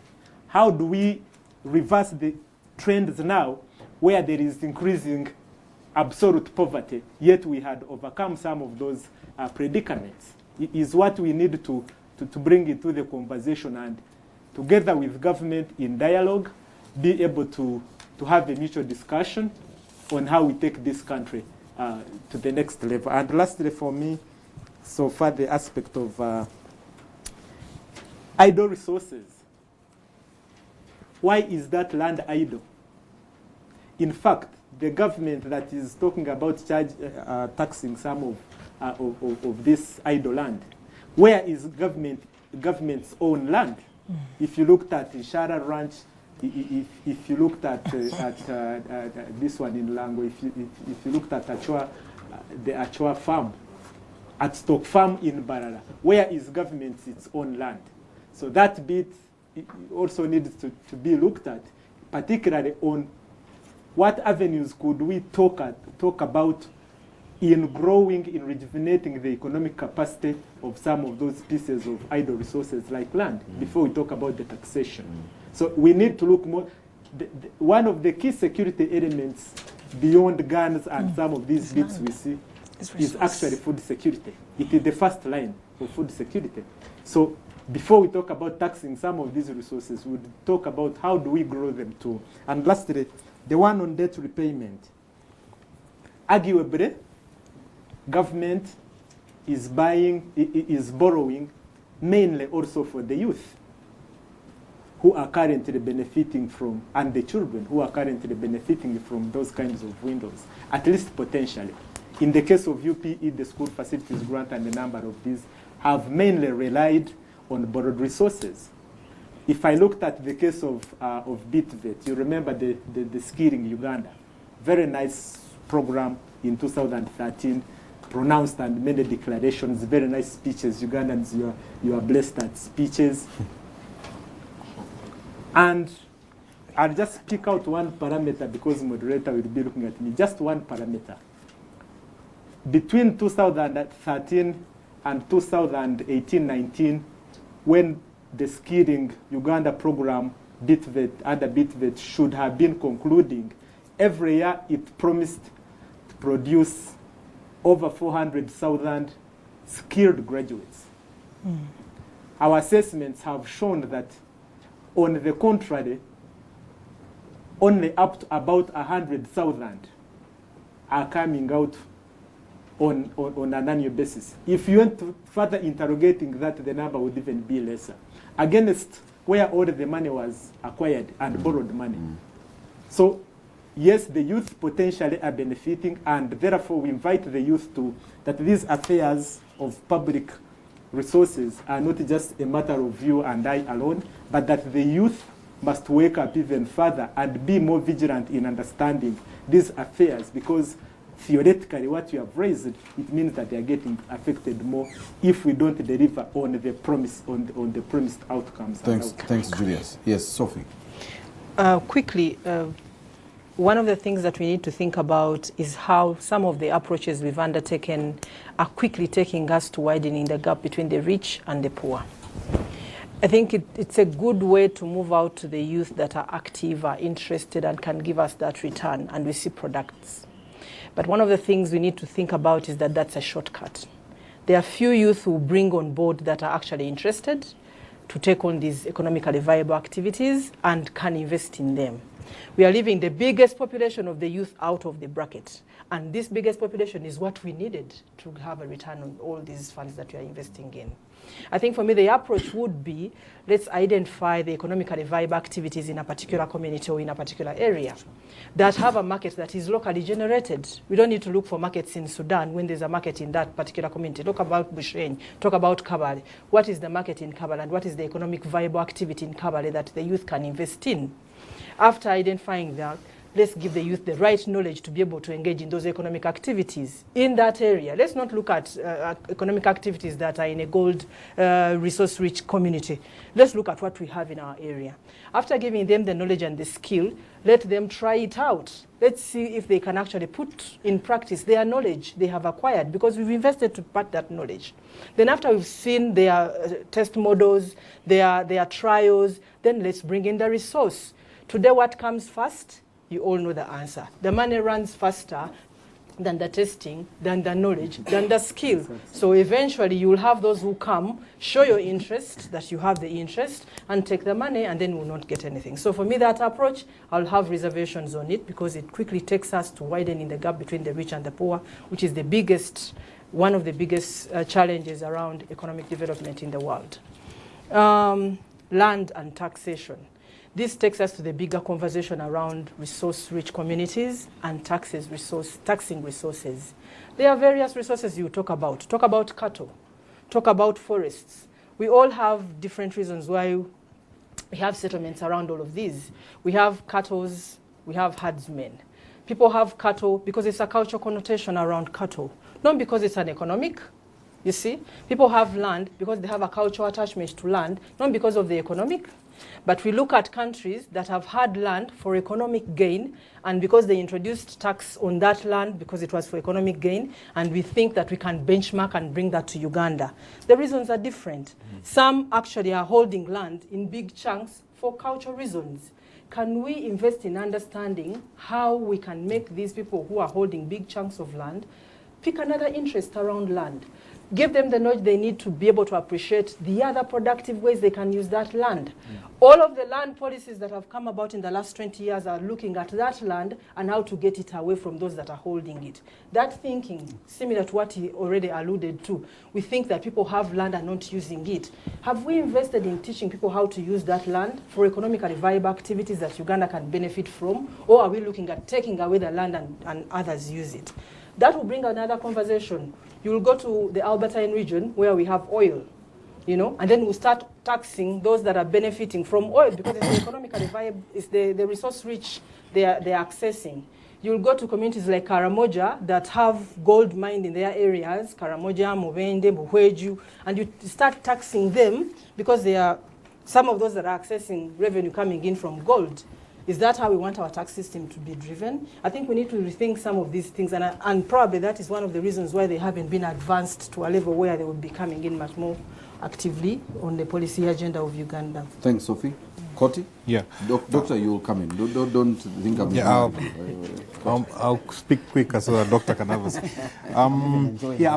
About tea... But if they've touched on something, please ignore it. Let's move to the ones they have not discussed. Yes. Yeah, about tea, Ugandan tea is selling at $1.30 US.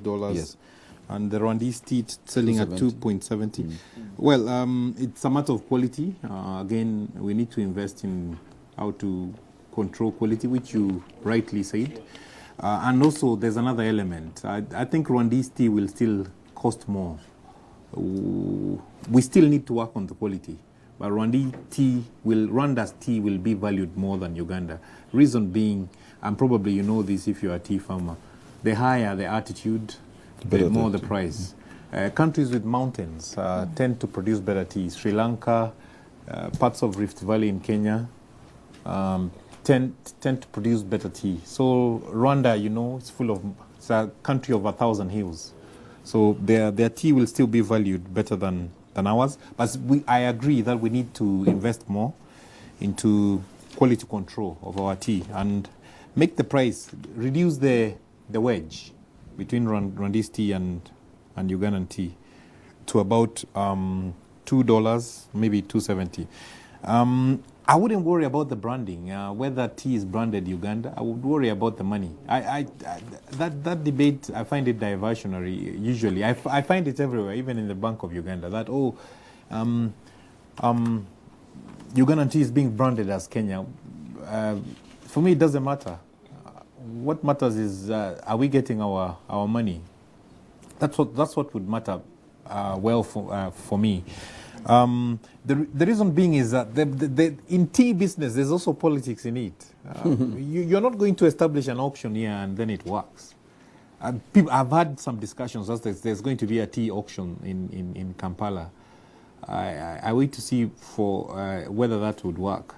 What I've seen is that, and Tanzania wants to establish their own tea auctions. In the world, I know there are only 3 auctions: London, Mombasa, and Colombo in Sri Lanka.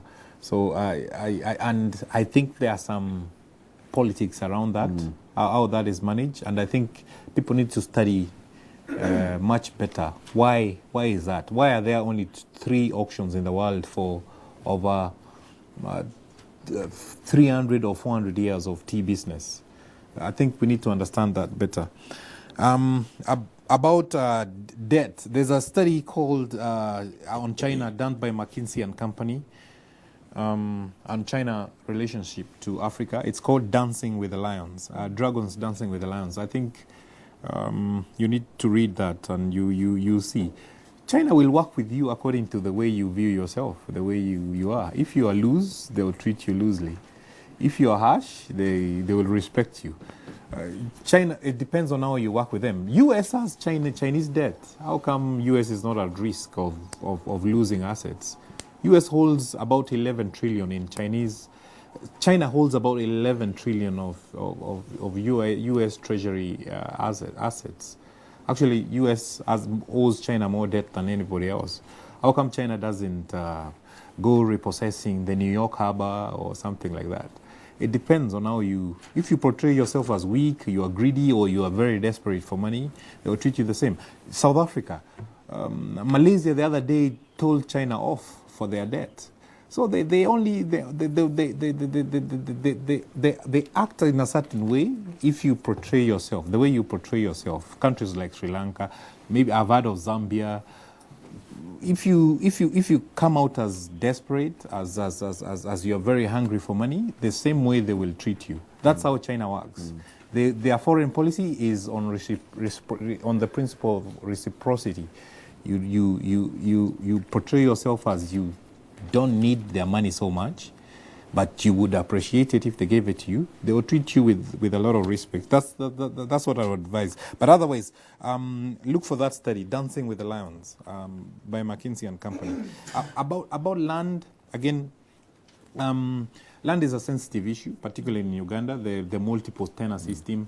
And there is a justifiable cause for reforms. But again, we must be careful. It's not like if we reform land and collapse the multiple trainer system into one system, it's going to be a silver bullet to our problems. Yeah. Again, like Sophie said, she brought out a very nice point. I read an article once in the National Geographic, a very old version of the 1980s, but I read it in the 90s, and it said it depends on how you view an asset. If land in Uganda, to me, is more of a symbol of wealth. It's not a source of wealth. It's a social asset. It's more of okay, I have acres, I will pass it on to my children. People hold land to pass it on to their children. It's not something to earn from. So I think there's need for education, people to view land as more of a economic asset, that if I can't use it, sell it. But is that the mentality we have? You find someone so broke, but he has square miles of land. He has square miles, like in my hometown. People have square miles of land, but they can't even buy a Panadol. So it's more of a social mentality, the way you are. So there's need to teach people that some of the assets we have, they are actually economic assets. They are there to benefit you, not for people to respect you. All right. Thank you. Thank you very much. I guess the initiative would be government sensitization on the utilization of the land. Yeah. It comes to something that the gentleman spoke up about, and I thought, Doctor, you'd speak to this. How we allocate investments with political interest rather than economic indicators. Is that somewhere you want to start from? Because looking at even just our GDP, 60% of our GDP is generated from the Kampala metropolitan. Yeah, and so that speaks to the fact that we are not going out of Kampala and into where there's economic indicators and actually investing there.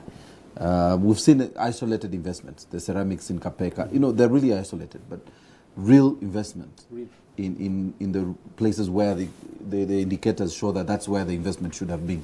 Doctor?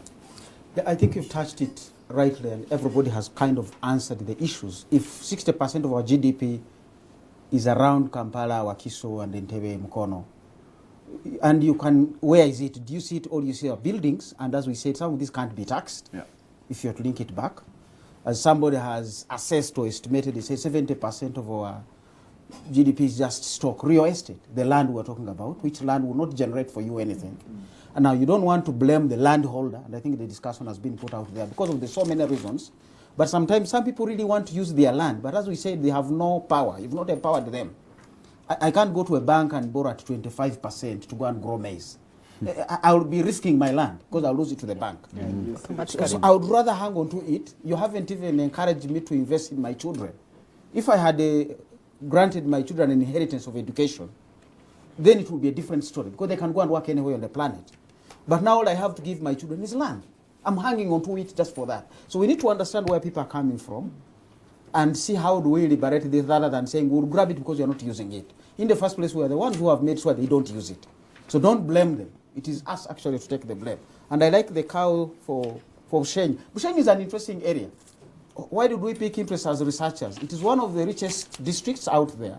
But at one point, it had all the biggest, highest levels of malnutrition. Yes. So you have it both sides. So some of us researchers who have been taking interest in Bushenyi, I was in Bushenyi last week, again looking at some of these things. And what lesson do we pick out of this? Knowledge is power. We've been in the knowledge space for some of us. What makes an army strong is the knowledge, the intelligence. It's not the tanks that you have. It's what do you know about the enemy, when do you not hit them. So generating knowledge is a very important thing, and she's mentioned it. So when I went into Bushenyi about 4 years ago with the World Bank team, I found youth. This time they had received a piggery project.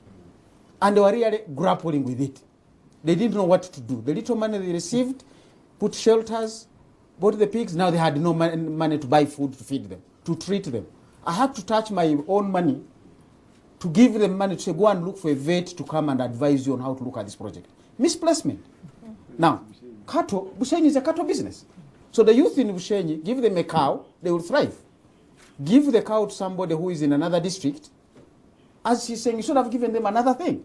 Maybe rice, maybe something. So knowledge, we cannot roll out government programs as if one size fits all. So we need to generate knowledge, empower people to use this land. Don't blame them because you are not using that land. The final thing is return on investment, which we discussed earlier. We have borrowed and invested in some of these things. The return is very low. Namamve. What is the return on the investment in Namamve? As we said, when you don't get what you expected, you're supposed to go back and think, what can I do differently? Now for government to come up and say, I'm going to do now 22 industrial parks, the first one is not working. Why do you need to do 22? You want first to draw some lessons out of that and then think differently. Maybe it's not industrial parks that you need. Kapeka is grappling. So it might be something else. Maybe those projects. Let people have money to do cattle, rice, sim growing. Then the processing centers will be somewhere at some point. So we need some more knowledge to understand what is going on. The T has mentioned the issue of coverage. So for me, when you come back, how are people organized? When I went to Bushenyi last week, I was actually buying matoke at between 8,000 and 15,000, a bunch. But that is at the road. Right Plus is saying when you go off the road, which I couldn't do, it is 3,000. So somebody is earning 5,000 off the farmers and selling to me who can't go deep down there because the roads are not good. Everybody is saying you cover it to Arua is tarmac. But within Kabale itself, you spend a day to cover a kilometer. So what have we done? So even this person I think was cheating the farmer, may not be cheating the farmer because he has a problem to cover that kilometer from the farmer to the roadside. So comprehensive investment and assessment. Now, the one thing you could do is let the farmers form a cooperative so that they can get their own maize to the road and capture that extra income that is there. Right. But also do strategic infrastructure. Don't tell me the road to Kabale to Arua is tarmac when within Kabale it takes 2 days to cover half a kilometer. Thank you, Doctor. Thank you, Doctor. We really have run out of time, but I'm told we have about 5 minutes. So I'll take a question. I saw a hand here. There's a question. Wow, I honestly wish I could do all these hands. Where's the lady? First, I need to be a bit sensitive. Can we start with the lady? Yes. Keep it very short so I see if I can take as many. Thank you so much. Yes, it's on. Don't worry. We can hear you. Thank you so much. My name is Karen Tatweba from Chivale. Taxing what moves on the road has been one of the ways mentioned by the panelists how we are going to benefit from the infrastructure developed. But I would like to have more light from the panelists on the strategies how we shall equitably benefit from this. Citing the example of Chivale, where the district has had efforts to increase its local revenue through after the abolishment of cess tax, efforts to tax construction materials from road constructing companies have been in vain, with construction companies citing instructions from the line ministry. The latest has been the attempt to levy haulage fees on 2 tobacco companies, and there was an indefinite hold by the line ministry, yet the same tax is being collected in Arua, Koboko, and Hoima districts at 5% per kilogram. Okay. All right, thank you. The gentleman standing, I think, I'll give you the microphone. Dr. Fred, is that a question you... But I have about 3 minutes, and I'm hoping I can end here. Yes, very quickly, 10 seconds. Yes, my name is Gilbert Musenguzi, Uganda Net Network. Mine is just like on the street, the way I observe it. There's this recent, the old story where they talk about presidents moving together, and one finds out, one says, how are you getting rich? The other one says, this 10% of the road. Then the other one said, for me, I'm rich because of the 100%. I ate all of this, and I have nothing to show. I happened recently to head a project which we worked on with the World Bank and the IGG, where we monitored the performance of NUSAF 2 and NUSAF 3 projects. The first NUSAF, you would go and you find there's nothing to show, and yet they are just signposts. But when we came in to work hand in hand with communities and we trained them to monitor, there was significant improvement, so that now you have something to show. So when you involve communities in monitoring and participating in their own projects, there was some significant improvement, which touches the issue of moral fabric, that the majority of Uganda, when you involve them in some projects, they end up eating the whole money, like the other president talked about. So if the majority of us who are corporates, so for example, you're eating a salary of around 500,000 max minimum. If you get a person from the village and start a shop for him and give him 200,000, he'll eat the whole of it. So we end up, instead of investing, you'd rather buy land, and like Dr. Mums sometimes was talking about, you put money there in land which you are not going, so you are like burying the money there. So there's that challenge that we have to have the moral statement. Then there is also the issue of youth. That I have a typical case which I'm witnessing of recent. The IGP passed some kind of memo across all the to deploy. You should deploy 2 officers at an office. So you have an office like, say, at this bag premises, you have 2 officers, which are guarding a premise like this office here. 2, one is there, the other one is there. These are youths, young people. And this company is getting, we are paying, say, around 2 million, but the individual officer is getting 100, 150. And the majority of those youth are energetic. So I think it's misplacement of their energy. This energy, they would have invested it, say, in the field where they could do Thank you very much. Thank you very much. Exporting that labor. Okay, thank you very much. We really have run out of time. I must come back to my panel. I'll begin with you, Doctor. As we wrap this up, you will answer to both the questions, and feel free, the rest of the panelists, to pick on any of those questions as we wrap this up. Your take, Doctor. The ultimate thing, as we said, is rate of return. You're doing something, you expect something back. If your expectation is very low, you possibly are going to make a loss. And rate of return, we don't just mean money. There are also social returns, political goodwill, but let not the politics override the economics. So if you're giving out money, you have borrowed money at 17% or 12% by issuing government bonds. You are going to give it to the youth freely. For heaven's sake, let them be the right youth going to be doing the right project. You get both the politics and the economics, not just the sacks I see moving around haphazardly. Or you can move the sacks, but let there be, where is my take out of this project? Because you want the youth to succeed, as he's saying, you want these youth to be gainfully using this money for a purpose. And they can be happy that they're making progress, not just be happy we received it, and then next week they are coming back to say, we want more. So let's put some logic and have a win-win, both on the political front and the economic front. Thank you. Julius, I'll come to these two last. Julius, I wanted you to begin with answering the lady's question, where she says, you have now, decrees at the local government level through a statement by a minister or a line ministry on tobacco and maybe construction material, where these local governments would have actually been earning some revenue from this material, but actually are not. Is that failing ourselves, in a way, as you give your concluding remarks?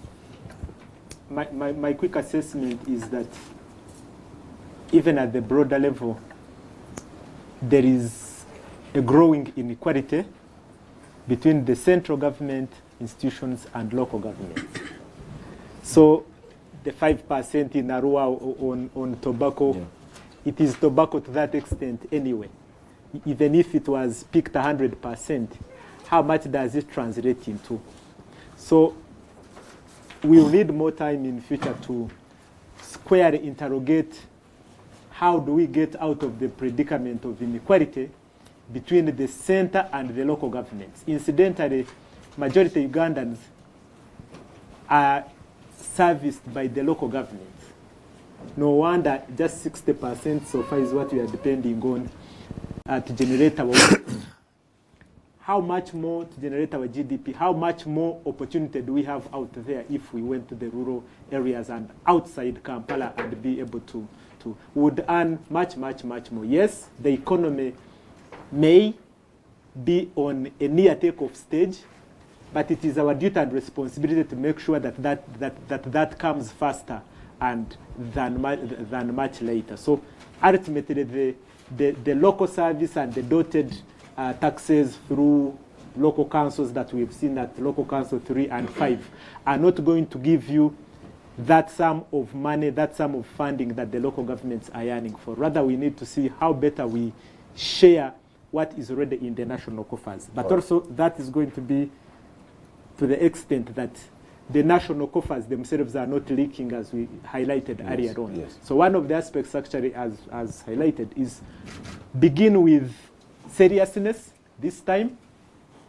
The money that has been leaking is known where it is. We have an elaborate intelligence network in Uganda. Even the 1 million shillings of a universal primary education school or a government ministry can be traced to the latter. So pick that as the first low-hanging fruit back and then seal the leakage so that then you are able to finance the local government and other required national development prospects. Thanks, Julius. I'll come to you, Koti. But I really wanted us to speak to citizen engagement, because the last question or contribution was about when the community was engaged. There was actually a real service delivered. The role of the civil society and of course the community in having services delivered at the community level. Of course, this will largely depend on how government communicates its services, and now it's kept in check, and that's where the role of civil society comes in. I'm seeing CS Bag is very active in the media now, producing budget reports, having advertorials on budgets, which is good, breaking down the budget for Mwananchi to understand. The budget framework paper is 1,000 pages. Even me, I have difficulties reading it. And you pick out your areas of interest. Yeah. CS Bag is doing a good job of breaking it. I think you should break it further to what now they call the citizens' budget. It's to a one-pager, where the issues which affect the Mwananchi, you put them in just one page, not more than one page, what South Africa is doing and other countries are doing.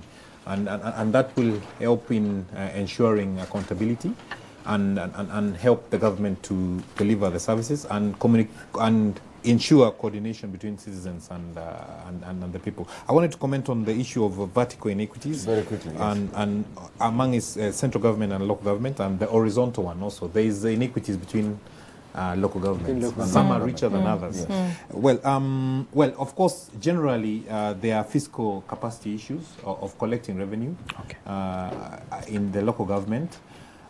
Again, we must recognize that this problem is not in Uganda only. Even in the US, there is always a complaint between local governments and central government.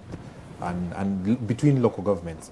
One is we must recognize that there are areas where government can collect taxes better. Yep. Like that one of cement. Cement is already exempt as a policy, so you collecting it would be a contradiction. It's already cement by contractors on government projects.